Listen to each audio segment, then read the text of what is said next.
Hi, I'm Lyndon Heffernan from the Academy of Off-Road Riding. Today we're going to talk about body positioning. Really important to be able to centre yourself on the motorcycle so you've got lots of weight on the front, which does your steering, and enough weight on the rear to make it drive. The foot peg should be in the centre of your boot.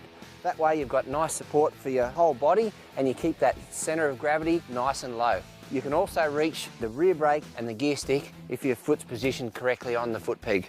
Next, these need to have just a slight bend in them, so we've got lots of nice suspension to help us cope with bumps, jumps, whatever the trail or track may throw at us. It's really important that our back's relaxed. If we have too much of a bend in our spine, either out or in, it's going to get really uncomfortable quickly. So just relax that lower back and it's ready to absorb.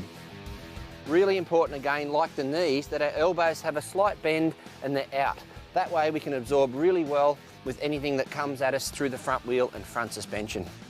Something that's often overlooked is your fingers on the controls. Most riders will be comfortable with 2 fingers on the controls. You will see guys that ride a lot run 1 finger. I personally run 2 fingers because it gives me a good balance between strength and comfort. But it's very important to have those fingers out there because the trail can dish up lots of different things really quickly and you need that quick reaction time. Probably the most important thing about this position is where you position your head and upper body. Really important that your head is over the cross brace of the motorcycle.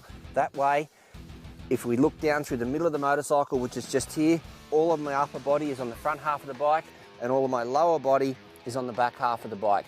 And finally, and probably most important, make sure you look up so you can see what's coming at you and you're much better balanced when you're riding.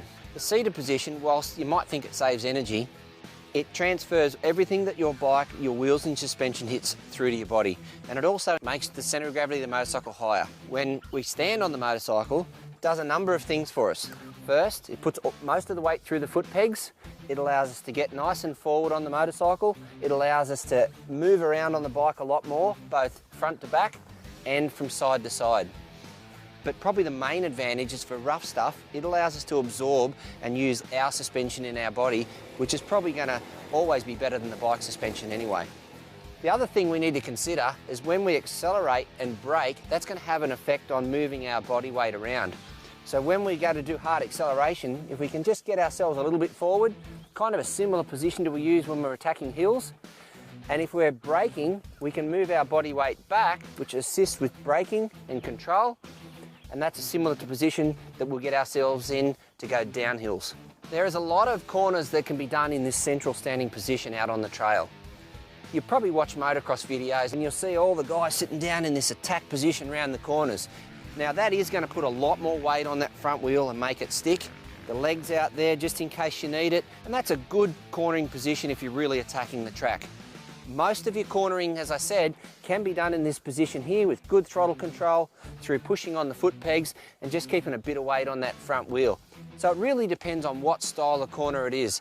But if you watch a lot of the top enduro riders, they will do most of their cornering in this position here. Motorcycles are almost self-steering. So when I lean this bike over, you can see the handlebars actually come around, okay? There's a number of ways to make those bars come around. We can actually physically turn them with our body, or we can push on the foot peg on the inside. So if we want to turn left, we push on the left-hand foot peg, it'll pull the bike over and bring the steering around.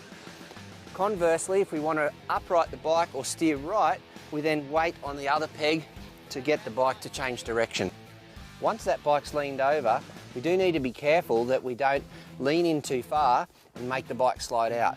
You can see that automatically once that bike's tipped in, I've gone and put my weight on the outside of the motorcycle, keeping my body weight above the tyres to maximise traction. If I lean in with the motorcycle, the tyres start to lose grip, the weight comes off the suspension and the bike starts to slide out.